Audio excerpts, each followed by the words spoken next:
What's up, guys? Wanted to go over some music theory with you today. This is the first lesson of a number of lessons I'm going to teach on music theory. So I'm trying to just lay down the foundation for you so that you have the confidence to move forward and get the most out of music theory that you can.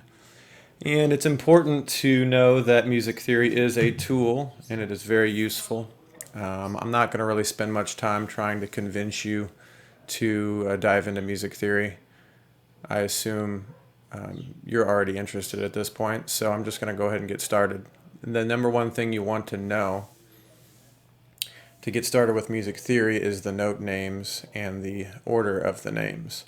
And there is a simple exercise that I have for you that's going to help you memorize these, and it won't take long. If you spent 5 minutes a day for a week, you would have it down. Let's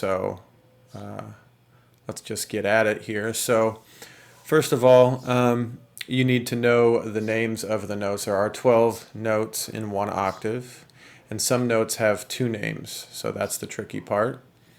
And we'll just go ahead and write them out, starting with A, and then as we raise in pitch, we end up with A sharp, and that note can also be B flat. So A sharp and B flat are the same note. And we'll discuss in later videos why that is.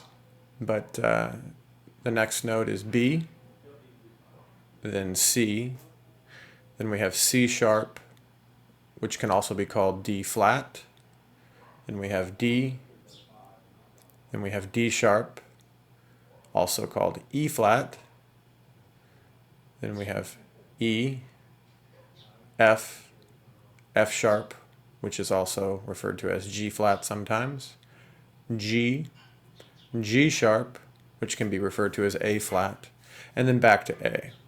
So that's 12 total notes in one octave. And that just, if you look at a piano, that just goes in octaves. Okay.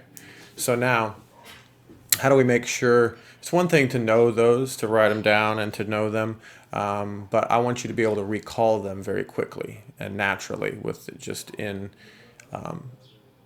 effortlessly. So a lot of students I have, and me included when I first started, or for a while, I just kind of ignored the notes and the order of the notes, and you learn them and you're like, yeah, okay, I get it, that's the order.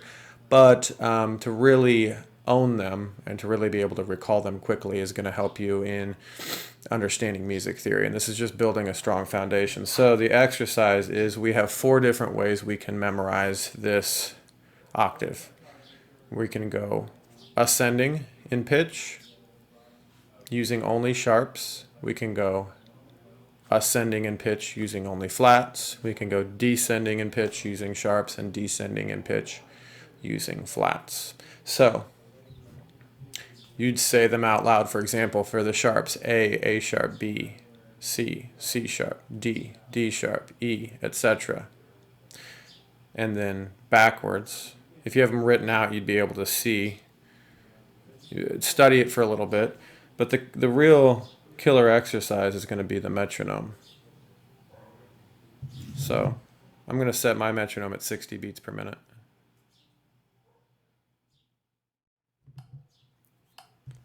All right, 60 beats a minute. So I'm going to start with sharps going up. So I would simply go A sharp, B, C, C sharp, D, D sharp, E, F, F sharp, G, G sharp, A sharp, etc. It keeps going. Practice, make sure you can definitely do 1 octave. Maybe do 2 or 3 octaves if you'd like. Now I'm going to go descending sharps. And go ahead and feel free to try to say these with me if you'd like.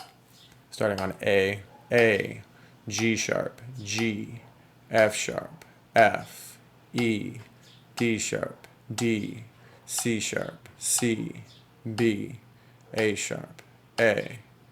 Now flats. Flats going up. A, B flat, B, C, D flat, D, E flat, E, F, G flat, G, A flat, A, and then flats going down. A flat, G, G flat, F, E, E flat, D, D flat, C, B, B flat, A. So that's the exercise, and I can't really stress enough how you want to make sure you have that information, because we don't want to, when we're playing music, we don't want to be really thinking a whole lot. We want to enjoy the music and without thinking. Whatever we're playing, whatever we're doing, we want this information just to be readily available, and if we need to recall it, we can very quickly. We don't have to spend a lot of time. How many notes are here? What note is this? So this is just a great way to get started, and I hope this helps. Peace out.